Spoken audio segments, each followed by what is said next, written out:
ರಾಜ್ಯದಲ್ಲಿ ಸೃಷ್ಟಿಯಾದ ಧರ್ಮದಂಗಲ್ ವಿಚಾರಕ್ಕೆ ಸಂಬಂಧಿಸಿದಂತೆ ಕಾಂಗ್ರೆಸ್ ಹಿರಿಯ ನಾಯಕ ಮಾಜಿ ಸಚಿವ ಬಿ ರಮಾನಾಥ್ ರೈ ವಾಗ್ದಾಳಿಯನ್ನ ನಡೆಸಿದ್ದಾರೆ.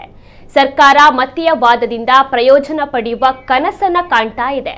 ಮತೀಯ ವಾದದಿಂದ ಗಲಾಟೆ ನಡೆದ್ರೆ ಕಾಂಗ್ರೆಸ್ ಗಲಾಟೆ ಮಾಡಿಸಿದ್ದು ಅಂತಾರೆ. ಕಾಂಗ್ರೆಸ್ ಪಕ್ಷದ ಒಬ್ಬನೇ ಒಬ್ಬ ಕಾರ್ಯಕರ್ತನ ಹೆಸರು ಹತ್ಯೆ ಪ್ರಕರಣದಲ್ಲಿ ಇದುವರೆಗೂ ಇಲ್ಲ. ಹರೀಶ್ ಪೂಜಾರಿ ಒಬ್ಬ ಅಮಾಯಕ ಯುವಕ. ಹತ್ಯೆ ಮಾಡಿದವರನ್ನ ಬಂಧಿಸಿ ಜಾಮೀನಿನಲ್ಲಿ ಬಿಡುಗಡೆ ಮಾಡಿದ್ರು.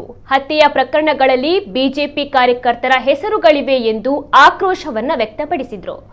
ಕೆಲವರು ರಾಜ್ಯದಲ್ಲಿ ಗಲಾಟೆ ಮಾಡುವ ಉದ್ದೇಶದಿಂದ ಪ್ರಚೋದನಕಾರಿ ಭಾಷಣವನ್ನ ಮಾಡ್ತಾರೆ. ಆದರೆ ಕಾಂಗ್ರೆಸ್ ನಾಯಕರು ಪ್ರಚೋದನಕಾರಿ ಭಾಷಣ ಮಾಡಿದ ಒಂದೇ ಒಂದು ತುಣುಕು ಇದ್ರೆ ತೋರಿಸಿ. ರಾಜ್ಯದಲ್ಲಿ ಸಾಮರಸ್ಯ ಕದಡಿದವರಿಗೆ ಮುಂದೆ ಜನರೇ ತಕ್ಕ ಪಾಠವನ್ನ ಕಲಿಸ್ತಾರೆ ಎಂದು ರಮಾನಾಥ್ ರೈ ಅವರು ನುಡಿದರು.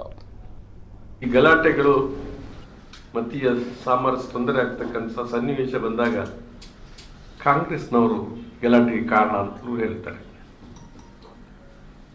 ಮೊನ್ನೆ ಲೋಕಸಭಾ ಸದಸ್ಯರು ಕೂಡ ಇಲ್ಲಿ ಒಂದು ಹೇಳಿಕೆಯನ್ನು ಕೊಟ್ಟಿದ್ದಾರೆ. ಕಾಂಗ್ರೆಸ್ನವರು ಗಲಾಟೆ ಮಾಡಿಸ್ತಾರೆ ಅಂತೇಳಿ. ಕಾಂಗ್ರೆಸ್ನ ಗಲಾಟೆ ಮಾಡಿದ್ದಕ್ಕೆ ಯಾವ ಪುರಾವೆ ಕೂಡ ಇವರು ಕೊಡಲಿಕ್ಕೆ ಸಾಧ್ಯ ಇಲ್ಲ. ನಮ್ಮ ಜಿಲ್ಲೆಯಲ್ಲಿ ನಾನು ಪ್ರತಿ ಸಾರಿ ಹೇಳ್ತೀನಿ, ಇವತ್ತೊಂದು ಪ್ರತ್ಯೇಕವಾಗಿ ನಾನು ಹೇಳ್ತೀನಿ, ಈ ಜಿಲ್ಲೆಯಲ್ಲಿ ಧರ್ಮದ ಹೆಸರ ಮೇಲೆ, ರಾಜಕಾರಣದ ಜೊತೆಯಲ್ಲಿ ಧರ್ಮದ ಹೆಸರ ಮೇಲೆ ಅನೇಕ ಹತ್ಯೆಗಳಾಯಿತು. ಉದಾಹರಣೆಗೆ ಅನೇಕ ಹತ್ಯೆಗಳು ನಿಮಗೆಲ್ಲ ಗೊತ್ತಿದೆ, ಹಿಂದೂಗಳ, ಮುಸ್ಲಿಮರ. ಕಾಂಗ್ರೆಸ್ ಪಕ್ಷದ ಒಬ್ಬನೇ ಒಬ್ಬ ಕಾರ್ಯಕರ್ತ ಹತ್ಯೆ ಎಫ್ಐಆರ್ನಲ್ಲಿ ಇಲ್ಲ. ಅದು ಹಿಂದೂ ಆಗಲಿ ಮುಸ್ಲಿಂ ಆಗಲಿ.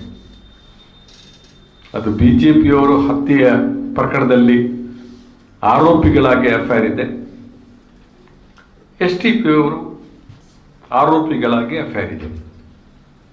ಕಾಂಗ್ರೆಸ್ನ ಒಬ್ಬನೇ ಒಬ್ಬ ನೀವು ಹೇಳಬೇಕು, ಪತ್ರಿಕಾ ನಾನು ಸವಾಲಿದನು, ಒಬ್ಬನ ಹೆಸರು